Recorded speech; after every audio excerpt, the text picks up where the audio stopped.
This is episode 176 on the Happiness Happens podcast. My guest today is going to absolutely blow your mind. Her name is Sandra Chuma, and our conversation left me feeling just honestly all kinds of ways.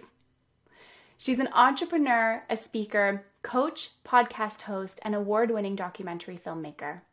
She's the founder and chief creative officer of Worthy, which is a platform focused on helping women stop procrastinating on their dreams and take confident action towards creating a life that they love without overwhelm. As you'll hear in our conversation, Sandra was raised in a tiny mud hut in Zimbabwe with no running water or electricity. Her mindset, resilience, and perspective on life and worthiness is truly something that left me in awe and so inspired. You're going to love this conversation today because we're talking about what it means to feel worthy, how to find true happiness within yourself. What do we do when we're feeling unworthy? How do we navigate the different stories that we tell ourselves in our minds? And we talk about so much more. This is the conversation I know my soul needs right now, needed in this moment, and I know it's going to be so beneficial for you to listen to as well. Be sure to subscribe for more, and I will see you in the episode. Let's get to it.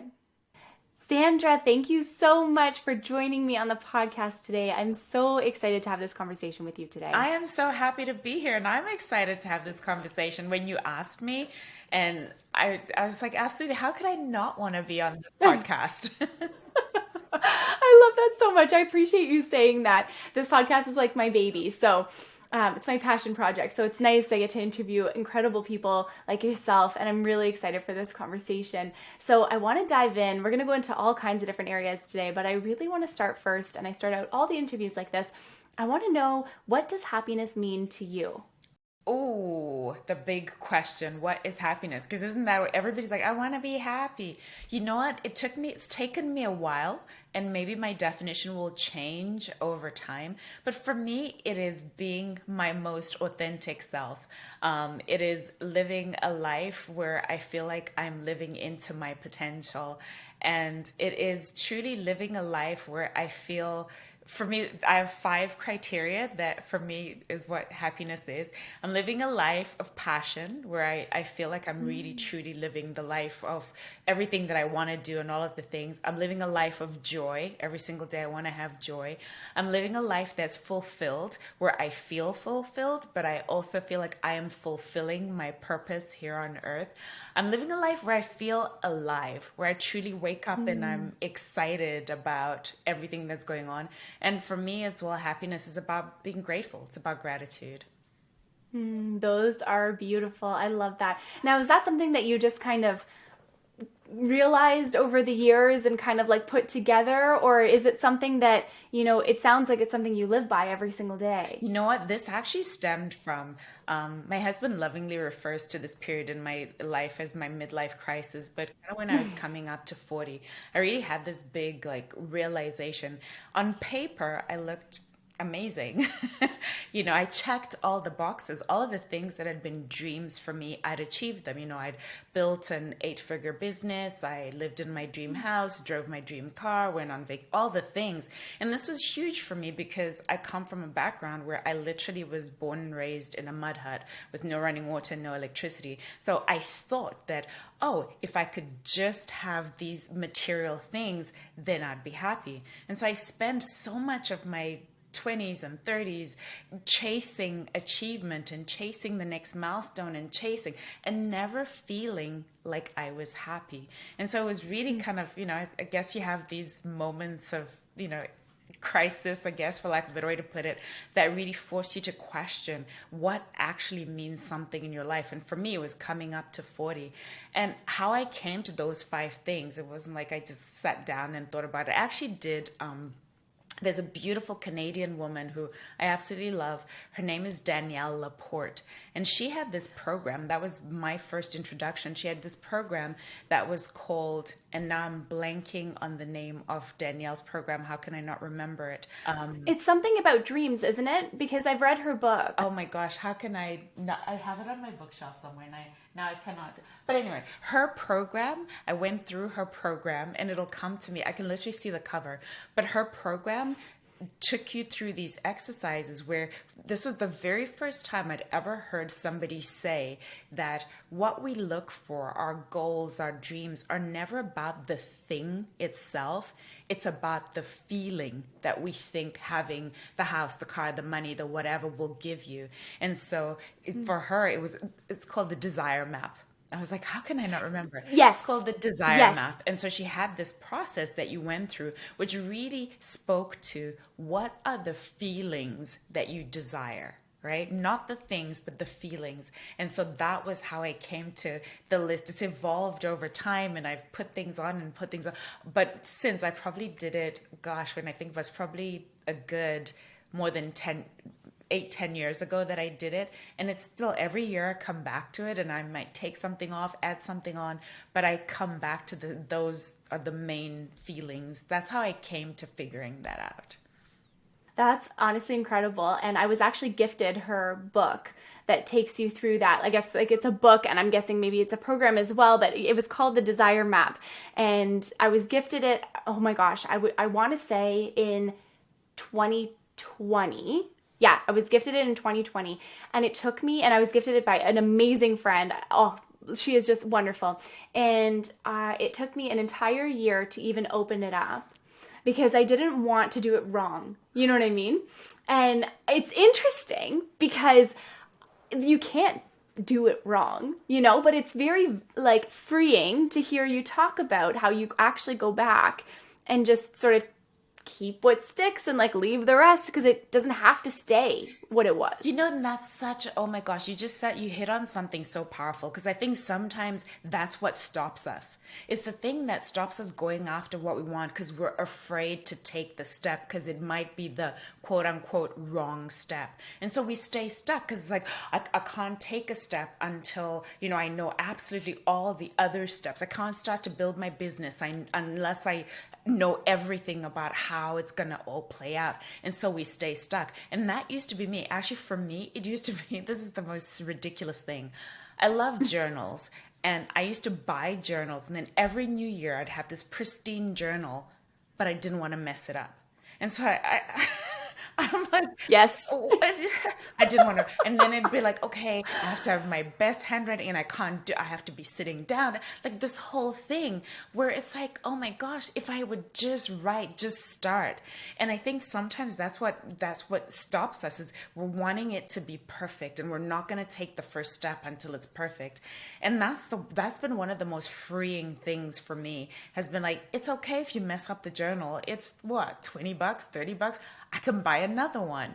But it was such a mindset that I literally had to overcome. Was like, I can't mess it up. And I'm glad that you did it. And that's, for me, one of the things too, is allowing myself to realize that there's no wrong choice. There's a choice, and then you can choose again, and you can choose something different the next time.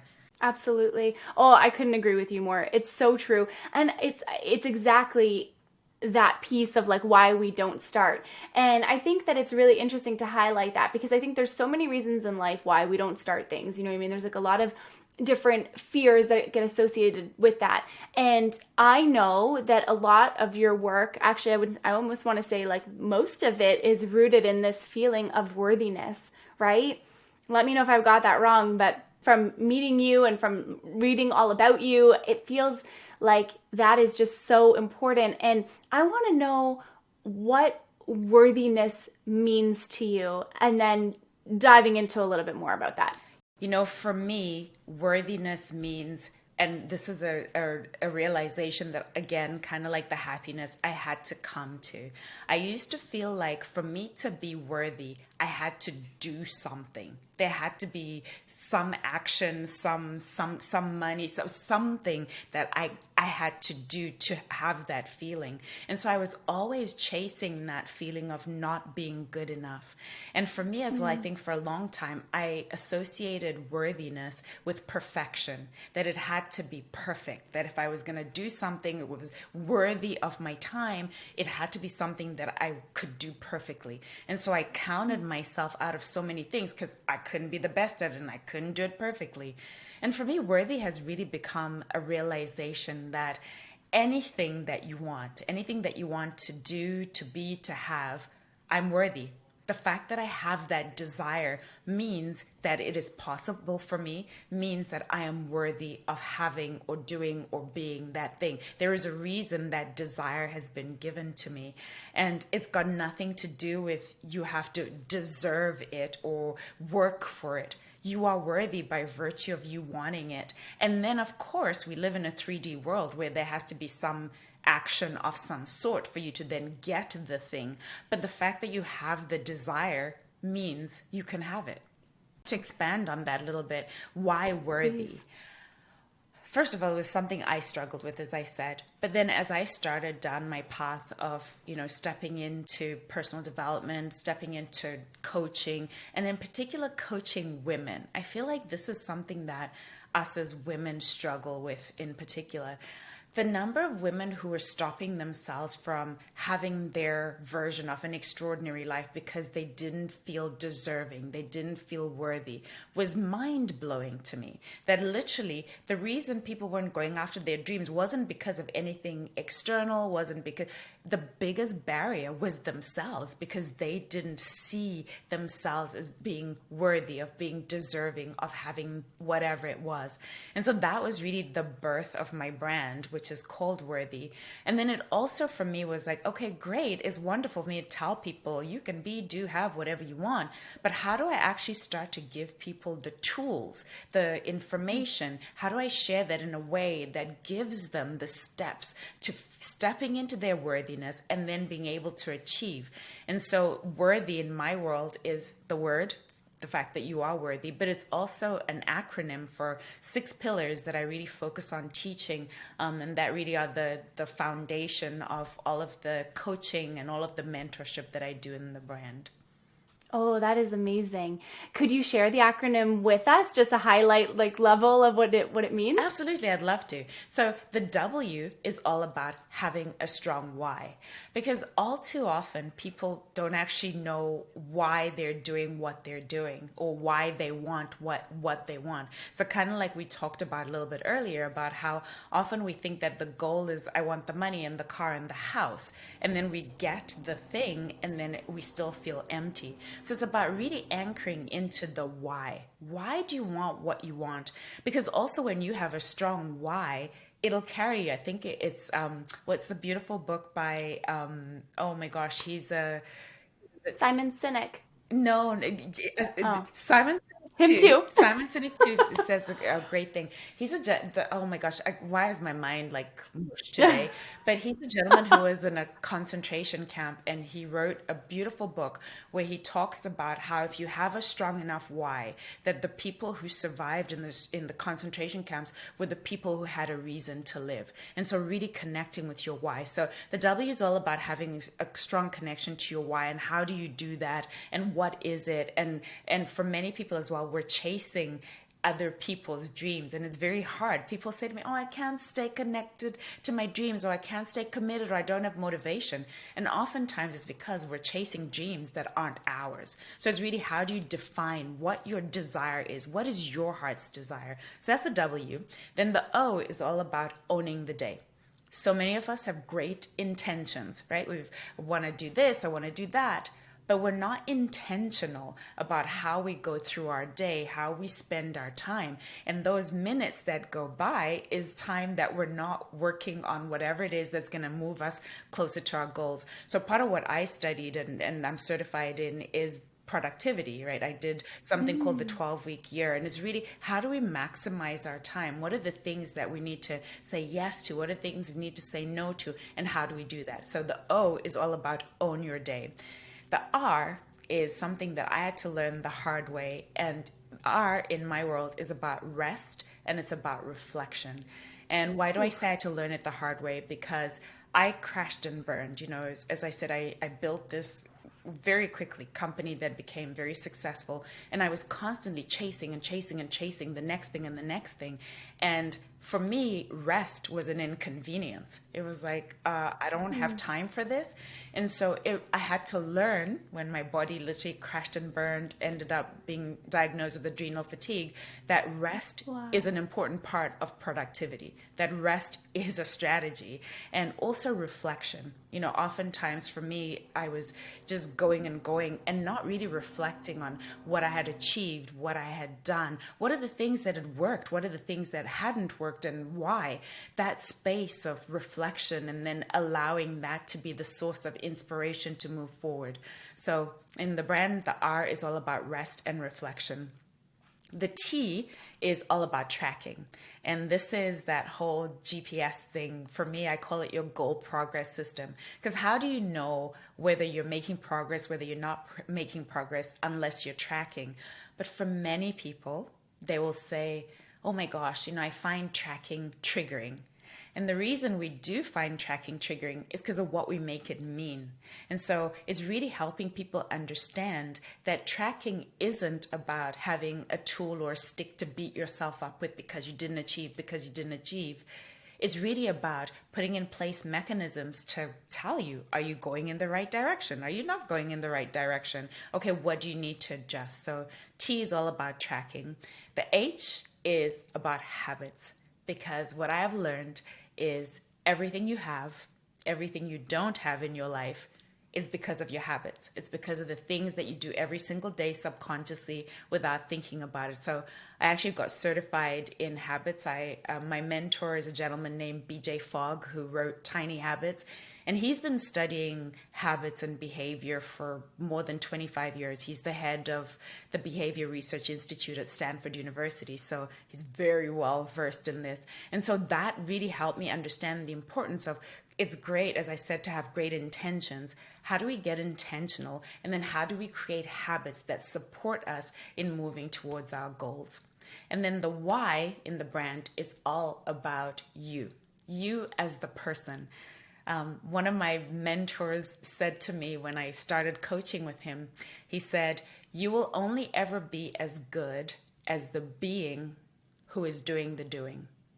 You'll only ever be as good as the being who's doing the doing. So you can have all of the strategies, you can go to all of the masterminds, you can have all of the things. But if you don't feel worthy, if you don't feel self-love, if you aren't disciplined, if you aren't focused, if you don't have boundaries, all of that means nothing. So it's really the why in my brand is where we really focus on going deep on who do you need to be the kind of person who would create the extraordinary life that you so richly deserve to have. I could listen to you talk all day. You have such an amazing way of speaking and explaining things. And, when you and I first met, first of all, let me backtrack for a second. I love that acronym, and I love that each of the pillars has its own purpose and has its own piece of the puzzle. I think that's really important.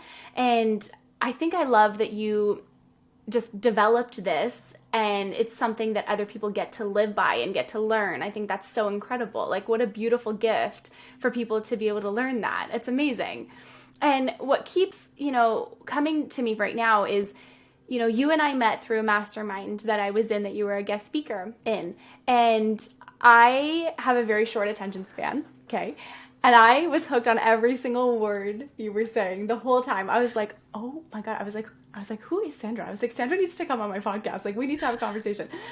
But what is so mind-blowing to me is when you were speaking in that mastermind, and you did mention it a little bit here as well, you grew up in a mud hut. And so the fact that I could only imagine back when you were in that situation back then, you could have only imagined what your life would be like, what it was like today, right? My life, I'm struggling to find the words.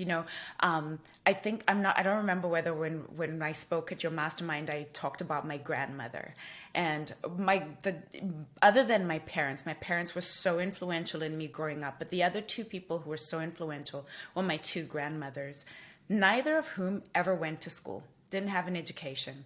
My maternal grandmother, she worked as a housemaid all of her life in a neighborhood which was a whites only neighborhood, and she was they both spoke in different ways to me about what was possible, a possible that they couldn't possibly have even imagined for themselves. It was so far removed.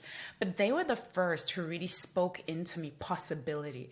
Because growing up, my grandmothers would say, one day you're going to go to school. So it just became kind of like, one day I'm going to go to school, and one day I'm going to go overseas, and one day I'm going to, but even as I sit here today, it is the one, if I could, wave a magic wand, it would be, I wish my grandmothers could be here to see me and to see my life, not from a, oh, let me show off to you, but from a place of, how is this even possible that this is the life? They couldn't have imagined the life that I live. And I say that as well because I want to, oftentimes, when we see other people achieve things, we other them, right? We think that they have something special, something different. They came down from wherever with an extra sprinkling of fairy dust. And I truly hope that when people see me and hear my story, they hear possibility, because I'm just a girl who is from a rural area in Zimbabwe, who grew up in a mud hut with no running water and no electricity. And so if this is possible for me to live the life that I live now, anything is possible for anybody who has a dream. Like, anything is truly possible. And I truly believe that. And so I really hope when people hear my story, for many people, it's not going to resonate, that living in a mud hut, they have no idea what that is. But what I hope people hear when they hear my story is possibility, that if you have a dream, you can achieve it. That's amazing. And, when you're saying that, I kept thinking to myself, like, maybe your grandma, and I think it depends what everybody believes in life, of course, but I believe that the people we love do get to actually see all of the things that are happening for us. Maybe not in the way that we would have wanted, but I also believe that those guiding forces in our life are what also guide us throughout our life, even from the afterlife, if that makes any sense. And not everyone believes that. So if you're listening to this right now and you're like, hey, Simona, you've lost it, like you're off your rocker. That's just what I believe. No, And I'm that with you. hope, right? I'm 100% with you. I truly do believe that they, yes, they're not physically here, but I truly believe that in some way they continue to be a light on my path. They continue to, and even if, you don't believe in the afterlife, that's all good. But for me, I truly believe that what they taught me, if nothing else, what they taught me continues to live on, because a huge part of what my grandmothers taught me, a huge part of what my father taught me, my father passed away 3 years ago in June. He always would say to me that, Sandra, your life and your success will never have meaning unless you bring other people with you. And that has become, for a long time, I ignored that. I just want to have nice shoes and live in a nice house. But I realized how empty that was, that, we don't all have to be out there being Mother Teresa or, trying to save the world. But how can you, in what you do, impact somebody else? How can you, in what you do, be the best version of yourself, which inspires somebody else? And so that's something that I truly carry with me, and that, as I said about my grandmothers and my father, that I truly believe continues to be a message that lives on in me, that they left me with. That's so beautiful. And then with that message living within you, now gets to live on within other people and every single person who's listening to this podcast right now, just to name a few. Now, I want to sort of go down this road with you of faith for a second, because we were just talking about faith a little bit. And I want to know some ways where people can start to find that faith within themselves. One of the biggest things that we do when we keep our word to ourselves, self-integrity, I think, is one of the most critical when it comes to building faith within ourselves. It's, what does your word mean, right? So often we spend so much of our time, our effort, our energy, meeting our commitments to other people. We will, if you're like, I would literally walk over hot coals if I had told my friend I was going to do something. but would I walk over hot coals to keep my word to myself? So I think that's often the beginning. The reason we don't have faith in ourselves is because we break our word to ourselves. And so we erode our self-trust, which in the process, we erode our self-esteem, we erode our self-worth, and then we don't feel self-love. So I feel like if there's one way that we can start to rebuild that trust, that faith within ourselves, it's honoring our word to ourselves, making it so that your word to yourself is worth it is an unbreakable standard. When we can start to do that, and it's through small things. Oftentimes people are looking for big things, big solutions to the problem. It's little things. If I say I'm going to wake up tomorrow at 6 a.m., when the alarm goes off, do I wake up at 6 a.m.? Because if you think about just that, in that split moment I when do the not. alarm goes off and you've got to make that decision about, do I press snooze? Do I get up? But it's cold. In that moment, you're telling your subconscious who you are, what your identity is. Am I someone who keeps my word to myself? And so it's really in those small moments. If I say I'm going to do something, do I do it? If I say I'm going to exercise, whatever the thing is. And it's not starting with the big promises. What little thing can I get to the end of today and say, I promised myself I would do this, these two things, or one thing that I said I'd do today, did I keep my word? Because then your brain's like, oh, she said she was going to do this, she did. Okay, so it starts to rebuild that self-trust that we've eroded. So I'd say that's the very first step to rebuilding that faith. That self-belief comes from us being in integrity with ourselves and our word, especially to ourselves. One of my favorite books, and I am going to remember the title, is The Four Agreements. Oh, such a good one. And if you think about those four agreements are so simple, and yet they are life, right? And one of the agreements is be impeccable with your word. And I think that often we're thinking about being impeccable with our word to other people. Be impeccable with your word to yourself. I think that's the beginning of creating that faith, that self-belief. Oh, that is so true. And it's a very powerful mindset shift right there. Like, I can think a million times, pretty much every single day, my alarm goes off, and I'm like, 20 more minutes. Almost every single day. But then what happens when that 20 minutes, I still want to do my workout. I still want to hop on, my Peloton. I still want to go for a ride. I still want to walk my dog, and I still want to get ready for the day. And then what? Now I'm sitting at my computer and I'm so delayed in my day, in quotations, because truly, like, you make your day whatever you want it. But when you have a bunch of things that you want to do, like, sometimes there are timelines that you need to stick to in your day. I'm a service provider. I have a lot of timelines I have to stick to in my day. And so it's interesting you saying that, because a lot of the times, like, I know for myself, everyone else is a priority over myself all the time. You know what I mean? And so that's a really good mindset shift. It's just that small promise that you make to yourself that you don't just choose not to break. Yeah. And as I said, because oftentimes as well, we set ourselves up for failure because I'm going to do these 50 things. Just one. There's a wonderful video by a gentleman named Admiral McRaven about make your bed. And if you watch that, like, I highly encourage, if you can find it on YouTube. He talks about the power of just that one simple thing, getting up and making your bed. And for you, it might not be making your bed. It might be getting out of bed. But what's that one thing where you start your day with a win? Because when we do that thing where we snooze and then we're feeling bad, but we're going to snooze, we're waking up already feeling bad. We're waking up on the back foot. So the rest of your day is kind of going to go the same way. So if you can figure out, how can I set myself up, especially in the morning, to start my morning in a place, in a mindset where I feel like I've had a win, where I feel powerful. And it's not as well, because, we hear so much nowadays about the morning routines, and you got to get up at 4 in the morning and drink baby tears and then blah, blah, like all of the things. It's not about that. I truly do not agree with the premise that, the early bird catches the worm. It's not about when you get up. It's about what you do when you are up. How are you using your time? And so if you're not a morning person, making yourself get up at 5 and 6 a.m. is just going to feel horrible. So great. You know that about yourself. I don't like getting up in the morning. So how do you compensate for that in the day? Or how do you set up your day in a way where it allows you to feel successful?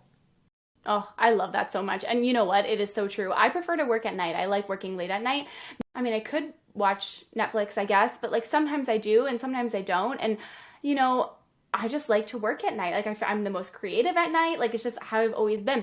And I don't like to wake up early. So most mornings, like when the alarm does go off at 6, I roll out of bed at 7 because I want to actually be out of bed at 7, right? And so it was actually funny. Like my dad was over the other day and we were talking about this, and I was like, yeah, like, you know, like usually wake up at like 7 o'clock or whatever. And he was so hilarious. He's like, 7 o'clock. I was like, yeah, like, I don't want to wake up. Like, why do I need to wake up early? Like, I have no obligations in the morning before pretty much 9 or 10 a.m. Like, what do I need to do? Why do I have to wake up so early? Anyways, I just love that. I think that's great. We've been fed this line, right? That for you to be successful, you have to be in the 5 a.m. club. Yeah. No, I know so many people who are successful who do not get up at 5 a.m., but it's about when they are up. And also, like you said, the awareness of I am my most creative at 8 o'clock and 9 p.m. So let me set up my day so that I have enough rest so that when 8 and 9 a.m. comes, 9 p.m. comes, I'm ready and wired and buzzing. It's about knowing yourself. It's you know, there's that quote from Shakespeare, to thine own self be true. What's true for you? Just because everybody else is getting up at 5 doesn't mean you should get up at 5. What works for you? I love that. That's a great reminder. Sandra, I could talk to you all day. I actually could talk to you all day. I want to ask you my last question. It's a question I've been asking on the podcast for 3 years now. Yeah, 3 years now. And it is one that I don't always get the same answer to. So I'm excited to hear what you're going to say. But it's, how can someone create a little more happiness in their day, every day, starting today? I think that the biggest way that we can create happiness in our lives is for us to truly be living the life of our dreams and not other people's dreams. I also think that the biggest way to create happiness in your life is being true to yourself. You know, really recognizing that it's about what makes you happy, finding what makes you happy and not what makes other people happy. What is it that is truly your joy? That's beautiful. Thank you, Sandra. Where can our listeners connect with you? Thank you so much for having me. It's gone by so fast. I'm like, we're done. Oh my gosh. I know. I love this. And I love what you're doing. I truly do. But where can people find me? The best place to connect with me is probably Instagram, because I'm there the most. And my handle is sandra.chuma. And you can also find me. My website is sandrachuma.com. And if you're looking for information on my brand Worthy, you can find that at iamworthy.com. Beautiful. Thank you so much for joining us today. Thank you so much for having me. It was such a pleasure. Thank you so much, everyone, for tuning in to this week's episode on the Happiness Happens podcast. Be sure to connect with us online. Let us know that you're listening and let us know what you loved from this episode. And until then, remember that happiness happens when you're least expecting it.